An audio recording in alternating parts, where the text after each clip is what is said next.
next segment, which is the Q&A portion, our favorite part. No, not the competition, but we have gathered, Kat, we have gathered some questions from the media, from our guests today, and I'm gonna ask you some of the questions that's here in the fishbowl. Okay. Wow, very appropriate to I have a know. fishbowl. There's a fishbowl here, so sorry, Kat, to put you on the spot, but I know you can handle anything. So our first question is from Celso Caparas, from the Philippine Star, okay? His question is, if you meet a blind child in your visit to Tondo, how will you describe beauty to him or to her? Wow, ang ganda ng question. Q&A ba to? Hindi ako prepared. You know, if I had the opportunity to meet a visually impaired child, especially from an underserved area such as Tondo, you know, I would first hold their hand. And then I would say, you may not be able to see the world in color and shape, but please create your perception of the world by what you hear, how people speak to you, and how you feel. Just because you have lacked one sense doesn't mean that you can't fully experience the world around you. And I pray that that perception that you create will be a beautiful one. Wow. Amazing. Truly a Miss Universe answer. Okay, I have a few more questions here. Okay. I put my music down. There's a time limit, huh? Okay, no, Wow. just joking. Okay, this is from Kim, from Daily Tribune. What are your plans after your reign as Miss Universe? After my reign na agad, guys. Well, you know what? There are so many things that I'm passionate about, and one of them is definitely music. So after my reign as Miss Universe, I would love to pursue music. Perhaps be able to write my own songs and collaborate with different artists and put some music out there for the world to hear. We're excited to watch out for that, for the new album, Catriona Gray. Okay, here from Grace Libero from Metro Style, her question is, can you share your learnings from the New York Fashion Week talks you attended? Ooh, I really did enjoy the panel discussions that I was able to see at New York Fashion Week, because it wasn't only about watching a collection or models walk down the runway and seeing a designer's work, but it was also having a conversation about inclusivity and representation within the fashion industry, which I think bleeds into the fashion industry all over the world, even here in the Philippines. Talking about inclusivity in terms of gender, in terms of body shapes. And, you know, I think that pageantry is a beautiful arena to start really pioneering for more inclusivity, more representation, and I feel like in this modern age, we really are. And I'm really excited to see what pageantry looks like over the next coming years. Yeah. And here is from Brooke Villanueva, ABS-CBN Lifestyle. How has life in NY... Oh, she crossed it out. Okay. How has your life changed since you were crowned Miss Universe? What are the best parts and what are the challenging parts? My life has changed so much, guys. Since that crown was placed on my head, everything just almost feeling like in an instant, my life has changed. I went from being a voice to the Philippines to a voice to the international audience. With that does come a little bit of pressure, but also an amazing opportunity. And throughout the last 2 months, it's been something that I've been navigating with the guidance of my Miss Universe family, and also with the people that have surrounded me, the people who have supported me. The things that I do or I am challenged with is, of course, being away from home, being away from my friends and my family. But I also realize that this is a once-in-a-lifetime opportunity, and a year, even though it's a year, will go by so fast. So I really have been busy making plans about things that I want to do during my reign, and I really hope to leave a positive impact as Miss Universe 2018. Okay, and now we have a question from Nikki Wang from Manila Standard. With your journey as Miss Philippines or Miss Universe, what made you so proud of being a Filipino? Lahat! It was really something that I feel categorized, or not categorized, it colored my journey to the Miss Universe crown. Everything about being a Filipina, whether it was in representing Philippines to the world, because of course being a Miss Philippines, people will take their impression of Filipino people from how I were to conduct myself. So I really tried and endeavored to be a very good representation of my country in that aspect, but also in sharing our culture and history, things like my national costume, doing a series of videos that I hoped would further educate about the aspects that I highlighted within the costume, even in my wardrobe, sharing our textiles, our symbolism, our inspirations as a nation through the avenue of fashion. And of course, even in every time that I spoke, I always wanted to push the advocacies here in the Philippines that have my heart. And so really encapsulated, my whole journey was as a Filipina, and I felt that that was one of the most fulfilling parts. And from Jessan Cappuccino, sashes and scripts for Catriona. Okay, are you ready for the craziness ahead for the next few days? Because I know your schedule's gonna be jam-packed. I don't know if I'm ready, guys. Like, I just feel, you know, I always tell people that when I was getting ready for the coronation night, ako na gumawa yung makeup ko, and I made sure extra waterproof siya. Kasi I really felt that as soon, or if I were to be announced, I would cry. As in, like, cry. And it never happened. So I feel like my crying moment is going to be during my homecoming parades. Because, you know, even when I look back over the last couple of years, my most emotional moments as a title holder or as a beauty queen have been when I'm surrounded by the people. And it's always because when I see their support and I see their passion and just how passionate they are about us beauty queens, it really makes me cry because, you know, I feel like a simple girl, but here I am bringing joy to people's lives in such a way. So I feel like tomorrow, I'm gonna definitely maybe take up too high with, like parang Ayala will be crying. Extra waterproof. To make sure may mga Kleenex sa float. Like extra waterproof talaga your mascara. And here is from Armin Adina from PDI. Knowing what you know now about being Miss Universe, how do you think should a woman prepare for the task of being Miss Universe? It's really one, you need to be true to yourself because, you know, we're so lucky here in the Philippines to be surrounded by amazing teams of people who will lift you up and carry you through the preparation. But once you get there to compete, you're all alone. In a sense that you're by yourself and you may have them on social media, but essentially you're by yourself. So you need to stay true to yourself and kind of have that strength. And whether you draw it from an advocacy, whether you draw it from the supporters, whether you draw it from your family, you need to have that strength because through those moments in the pageant when you are overwhelmed, when you are feeling doubtful, when it happened to me, that's what I drew from. And it carried me all the way through. Even until now, when there are moments that I'm homesick, I always remember why I'm here and it keeps me going. And here's another question from Paul Chin from Pageant Mag Philippines. If you can change only one thing in the Philippines, what would that be? Ooh. I would further develop our provinces and share more about what we have to offer. Not just in the publicized places like Boracay and Manila and Palawan, but you know, in all the different places that we have in the Philippines, in Mindanao, in Visayas, where people might not necessarily think of to visit or that take interest in. When I was traveling around and I was researching for my national costume, I just fell in love with how rich and beautiful our culture is. And I feel like if people would only know how much we have to offer, they would see how unique Philippines is and they would have a reignited passion or desire to explore the Philippines, not just in a touristy way, but to come into a full appreciation of what the Philippines is as a nation and what we have to offer.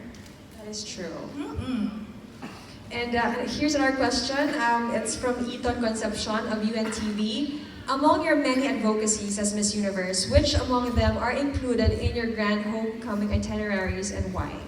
Ooh, well, I definitely am having a full charity day with Young Focus, which is my education-based organization in Smoky Mountain, Tondo, Manila. Second is Love Yourself Philippines, which is a volunteer-run HIV/AIDS organization that offers free guidance, treatment, and counseling for those affected. And I also have a day for Charities and Smile Train. So I really am so happy that I get to spend time with those charities, especially my own charities, and kind of touch base with them and see how everything has developed so far, because I know I've been, for example, communicating with the owner of Young Focus. They've been receiving amazing blessings since MissUniverse, and I would love to see how that's affected their programs, and also discuss, like, how can I help going forward? I think you've given a really great voice for all of your advocacy. So we thank you. Just being there and being supportive. You've done so many things for them already. So we're looking forward to what you can do pa in your reign. Thank you. And here's another question, okay, from Celso Caparas, a Philippine star. Describe Catriona Gray before you were crowned and after you were crowned as Miss Universe 2018. Ooh, that's a nice question. Thank you. And then siya, yun, si Sir Celso. That's hard. One word lang daw. I know, right? The reason I'm struggling with this is because I don't feel different as a person. I just feel like I've been afforded or given this huge platform. So, parang may serenade. Before Miss Universe, I would say, okay, here we go.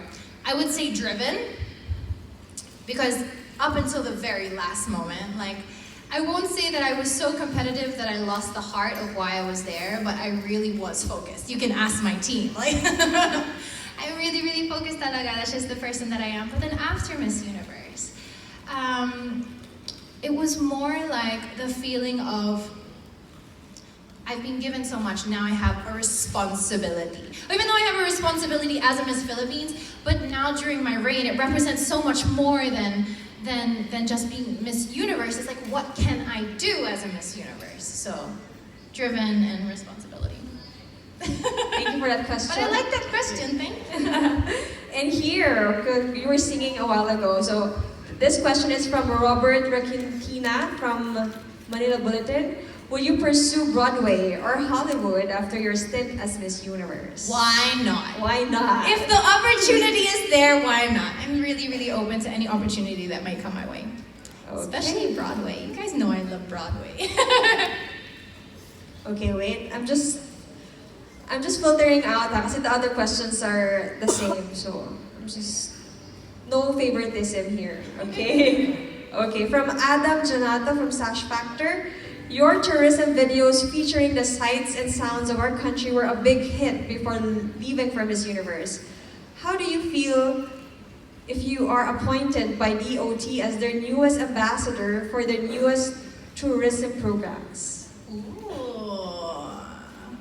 Well, I would really like to show, because I know people really have interest in our country because of our beautiful beaches, because of how people are so warm and hospitable and very family oriented, and we make everyone feel like they're a part of our family. But I feel like we have so much to show in our history, in our crafts, the things that we make that are unique to us and found nowhere else in the world.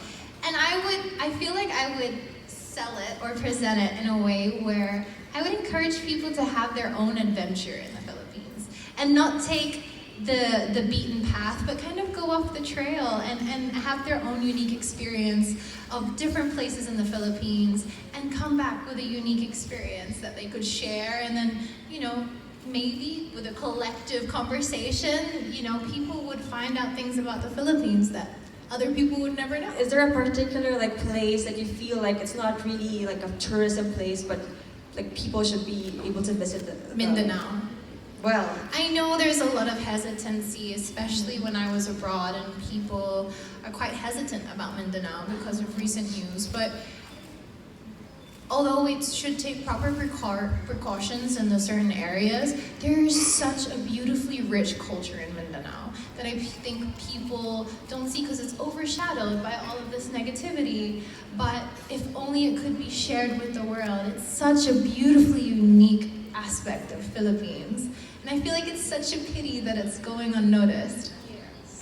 Jensan, maganda sa Jensan. Maganda Jensan.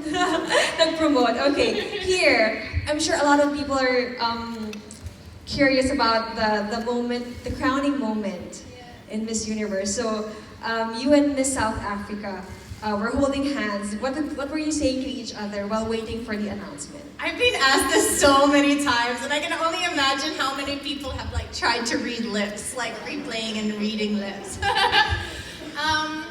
Well, just to describe that moment, like it's really crazy because imagine that this whole, how many months girls prepare and all the competition comes down to that one moment where it's the top two. And you kind of get blocked up into your own world because the spotlight comes on and it's almost like it's just me and Tamarin, which is Miss South Africa. And my mom even asked me, why am I twiddling thumbs? I don't know, it's just I feel like it's a comforting thing that I do, I don't know. But anyways, I was saying to her, I'm so happy to be here with you. I know you do amazing whatever happens. And then she said, you too, babe, you too. So now you guys know what the lips are saying. Yeah. Thank you for sharing with us what happened during the crowning moment. And here, I think we have do you still have more questions? Kasi medyo paubos na ito, okay. So, I'm just looking at, okay, this one is from Eton Concepcion from UNTV. Some celebrities can't handle fame. How do you keep your feet on the ground? Oh my gosh. This is something that I feel like I'll really be tested on this year. Just because really as a title holder, you're flung into that platform overnight. There's no gradual build. It's just you're crowned and then you're there. But I always just remind myself why I do what I do, why I am Miss Universe, why I pursued this in the first place. And that for me is my advocacy. That for me was to give that organization or that cause a voice on a bigger platform. But also I feel a lot of it is going to be about me keeping my friends and family close, because I feel like it's always important to have people around you that you trust that can kind of keep you in check. Be like, hey Kat, it's time to settle down now. Or you know, just people who out of love will just keep you in check. And I feel very blessed that I do have that circle of friends and I do have that family, and that is how I'm gonna deal with it. Okay, and we have one last question. It's from Miss Kadaras from Tempo. A lot of girls are looking up to you as their role model, and a lot of aspiring beauty queens as well. What would be your advice for them if they want to follow your footsteps? Okay. It would be, my first advice is to know why you're doing this. Is it for you to gain new opportunities? Is it a stepping platform to something? Is it your advocacy? Is there another motivation? You need to find the purpose that you're doing this, because throughout the whole journey, you will need that purpose to hold on to. And that's what's gonna carry you through. Two, it would be really to keep true to what you want, or your vision. This was really important for me, pursuing pageantry this time, entering into Binibini, keeping true to my vision, and that meant for me to be really hands-on in all aspects. Wardrobe, presentation, national costume, everything. And I was so blessed to be surrounded by a team who really allowed me to bring my vision to life. And three, it would really be stay strong mentally. Mental fortitude is the term that I use, but some people are like, what's fortitude, Kat?